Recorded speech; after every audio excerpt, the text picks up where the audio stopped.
इस वीडियो में कक्षा 12 भूगोल अध्याय 5 प्राथमिक क्रियाएं का दूसरा पार्ट है। प्रथम पार्ट में आपको कुछ प्राथमिक क्रियाएं बताई गई थी, जिसमें आखेट, वन वस्तु संग्रह, पशुपालन और कृषि पर विस्तृत चर्चा की जा चुकी है।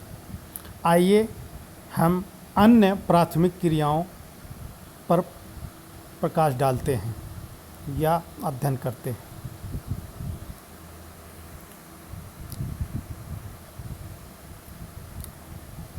इसमें प्राथमिक क्रिया में अगला है डेयरी कृषि। डेयरी का नाम आप लोग सुने हुए होंगे, जानते भी होंगे। इसका मतलब होता है दूध उत्पादन से, परंतु विकसित राष्ट्रों में कुछ विकसित तकनीकी से विशेष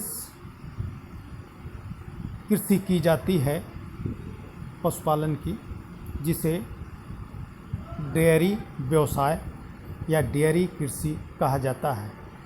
डेयरी व्यवसाय दुग्ध या दुधारू पशुओं के पालन पोषण एवं सर्वाधिक उन्नत एवं दक्ष प्रकार है। इसमें पूंजी की भी अधिक आवश्यकता होती है। पशुओं के लिए छप्पर, घास संचित करने के भंडार एवं दुग्ध उत्पादन में अधिक यंत्रों का प्रयोग के लिए पूंजी की अधिक आवश्यकता होती है। पशुओं के स्वास्थ्य, प्रजनन एवं पशु चिकित्सा पर भी अधिक ध्यान दिया जाता है। इसमें गहन श्रम की आवश्यकता होती है। पशुओं को चराने, दूध निकालने आदि कार्यों के लिए वर्ष भर श्रम की आवश्यकता होती है, क्योंकि फसल की तरह इसमें कोई अंतराल नहीं होता है जिसमें श्रम की आवश्यकता न हो। डेयरी कृषि का कार्य नगरीय एवं औद्योगिक केंद्रों के समीप किया जाता है, क्योंकि ये क्षेत्र ताज़ा दूध एवं अन्य डेयरी उत्पाद के अच्छे बाजार होते हैं। वर्तमान समय में विकसित यातायात के साधन प्रशीतकों यानी रेफ्रिजरेटर या ठंडा करने वाले मशीन का उपयोग पाश्चरीकरण यानी पाश्चराइजेशन, ये दूध में जो कीटाणु होते हैं उसको मारने के लिए किया जाता है। उसी को पाश्चराइजेशन या पाश्चरीकरण कहा जाता है।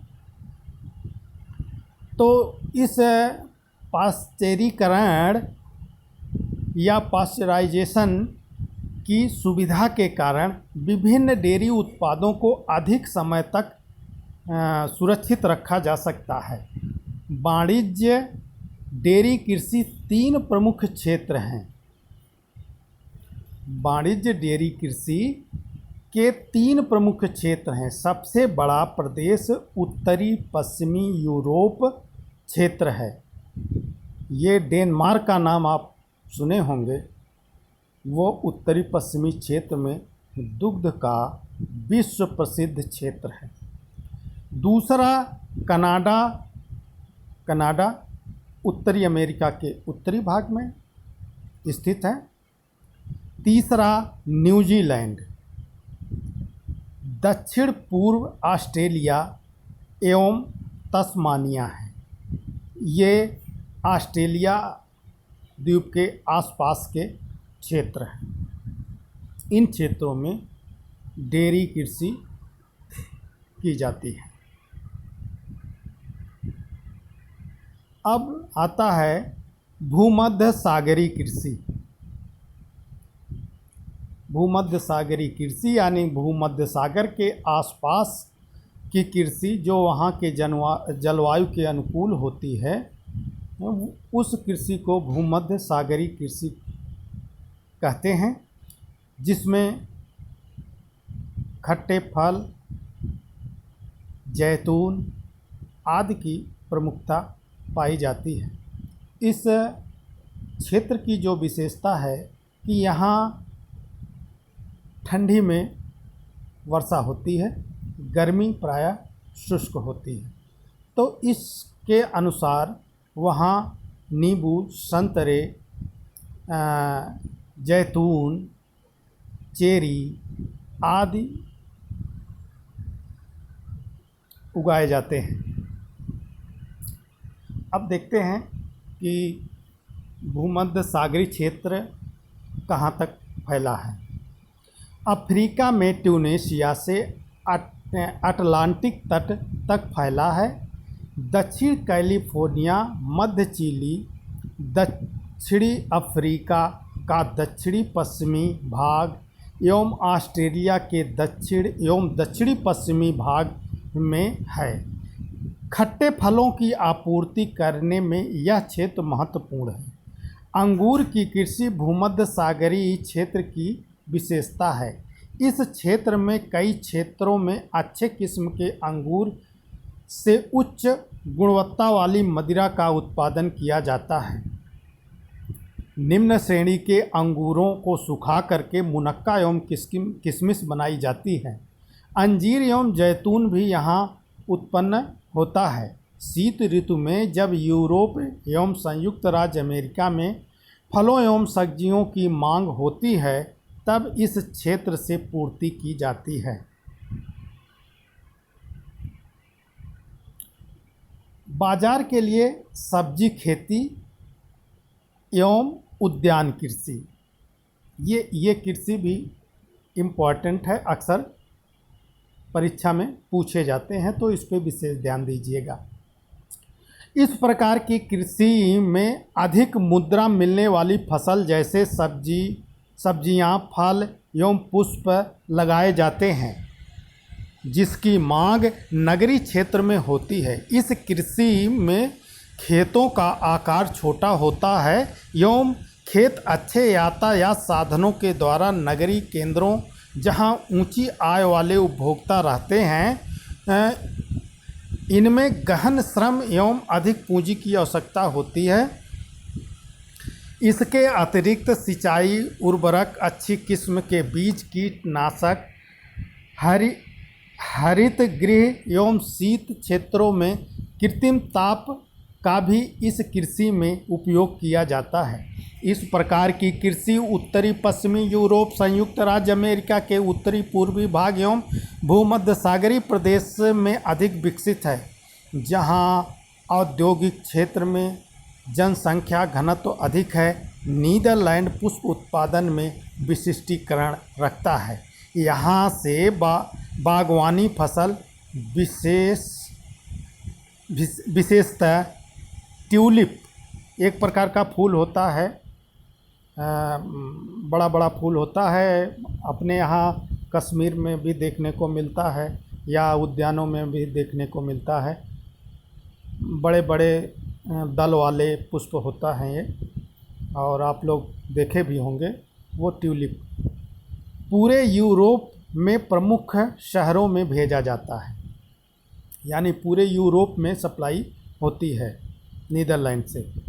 जिन प्रदेशों में कृषक केवल सब्जियां पैदा करते हैं, वहां इसको ट्रक कृषि के नाम से जाना जाता है या नाम दिया जाता है।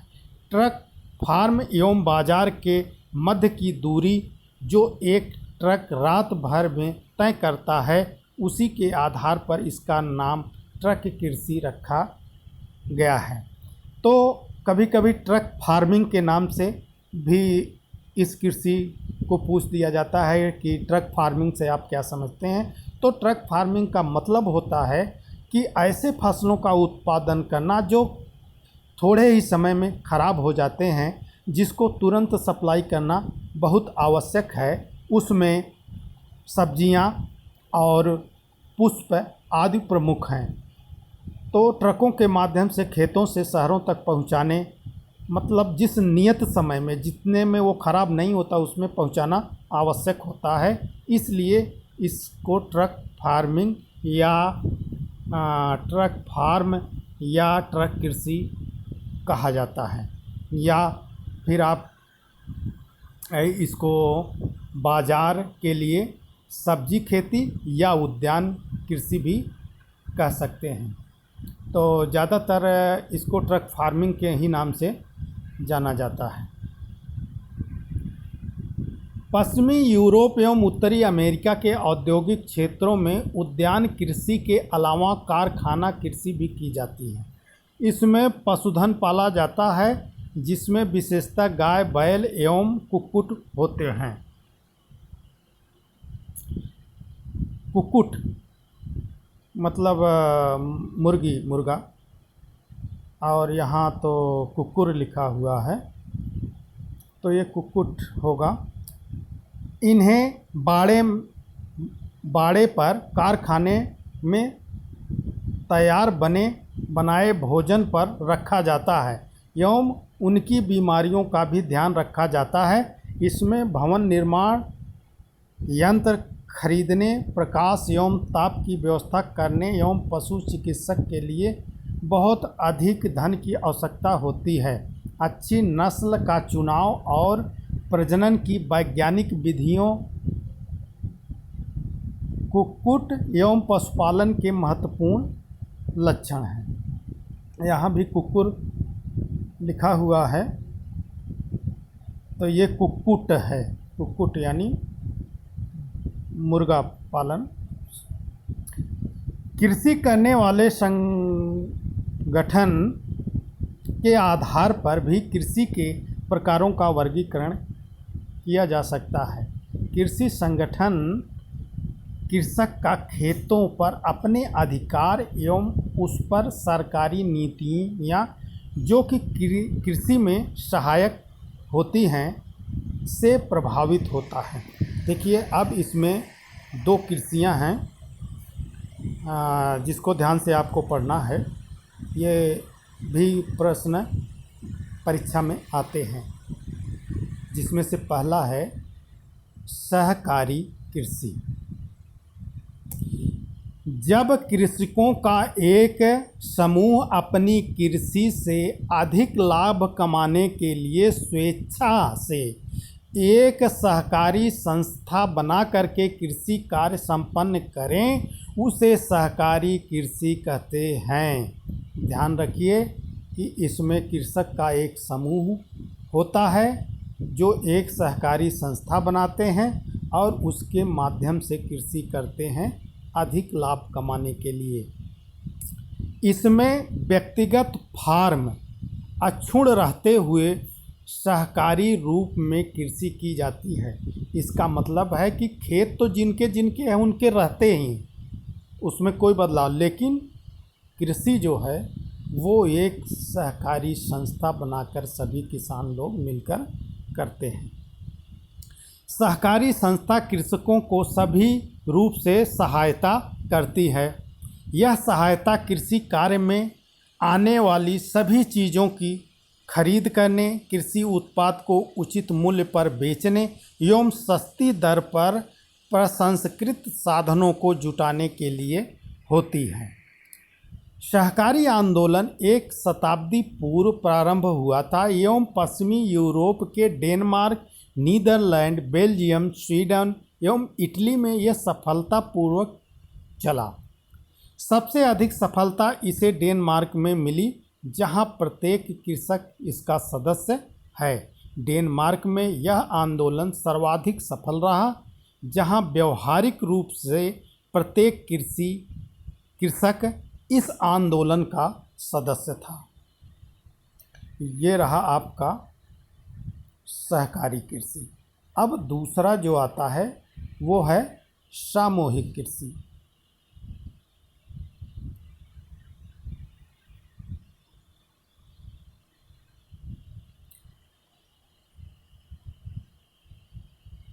सामूहिक कृषि इस प्रकार की कृषि का आधारभूत सिद्धांत यह होता है कि इसमें उत्पादन के साधनों का स्वामित्व संपूर्ण समाज के कृषकों का होता है।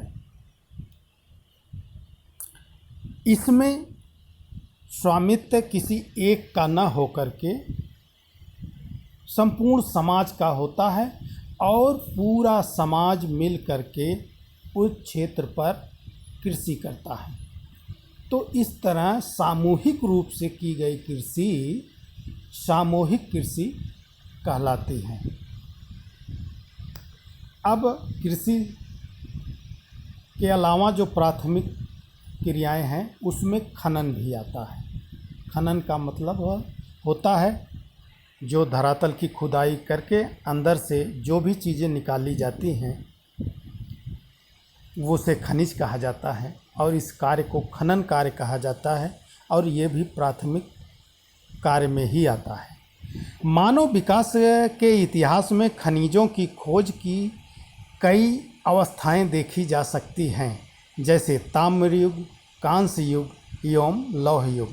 प्राचीन काल में खनिजों का उपयोग औजार बनाने, बर्तन बनाने एवं हथियार बनाने तक ही सीमित था।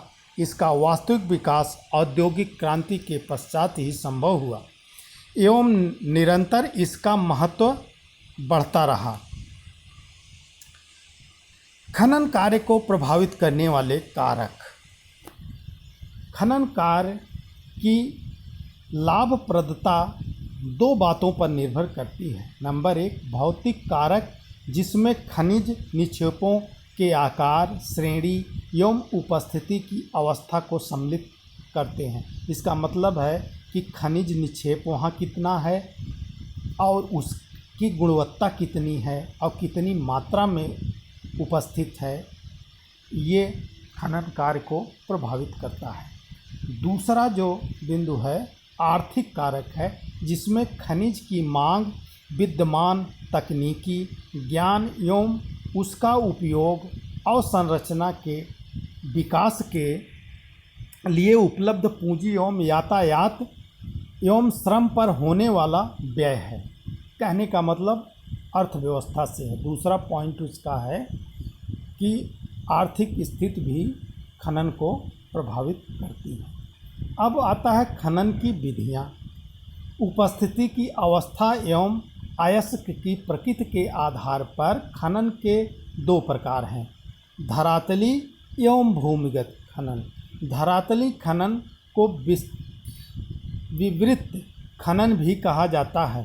यह खनिजों के खनन का सबसे सस्ता तरीका है, क्योंकि इस विधि में सुरक्षात्मक उपाय यानी पूर्व से किए गए उपाय यानी पूर्वोपाय यानी पूर्व में जो उपाय किए जाते हैं यानी प्रिकॉशन जिसे कहते हैं, एवं उपकरणों पर अतिरिक्त खर्च अपेक्षाकृत निम्न या कम होता है एवं उत्पादन शीघ्र व अधिक होता है।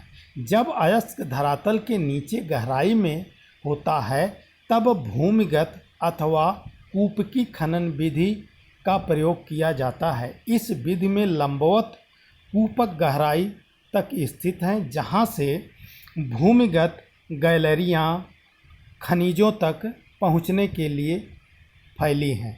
इन मार्गों से होकर खनिजों का निष्कर्षण एवं परिवहन धरातल तक किया जाता है।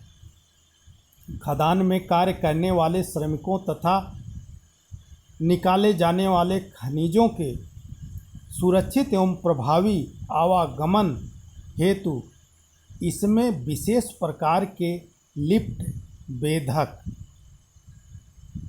माल ढोने की गाड़ियां तथा वायु संचार प्रणाली की आवश्यकता होती है। खनन का यह तरीका जोखिम भरा है, क्योंकि जहरीली गैसें, आग, बाढ़ के कारण कई बार दुर्घटनाएं होने का भय रहता है। क्या आपने कभी भारत की कोयला खदानों में आग लगने एवं बाढ़ आने के विषय में पढ़ा है? अगर आप पढ़े नहीं होंगे तो समाचार पत्रों आदि में सुनते होंगे कि खान में आग लग गई या खान में पानी भर गया, जिसमें इतने मजदूर फंस गए और उनकी मृत्यु हो गई। विकसित अर्थव्यवस्था वाले देश उत्पादन की खनन प्रसंस्करण एवं शोधन कार्य से पीछे हट रहे हैं, क्योंकि इसमें श्रमिक लागत अधिक आने लगी है, जबकि विकासशील देश अपने विशाल श्रमिक शक्ति के बल पर अपने देशवासियों के ऊंचे रहन सहन को बनाए रखने के लिए खनन कार्य को महत्व दे रहे हैं।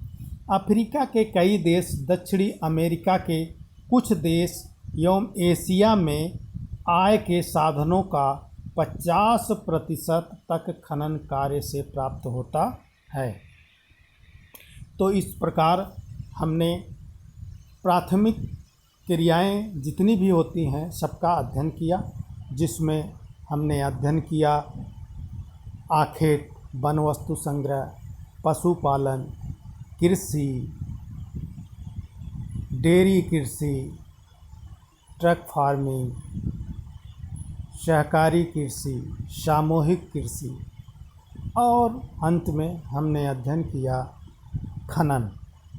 तो इस प्रकार आपका 5वां चैप्टर समाप्त हुआ।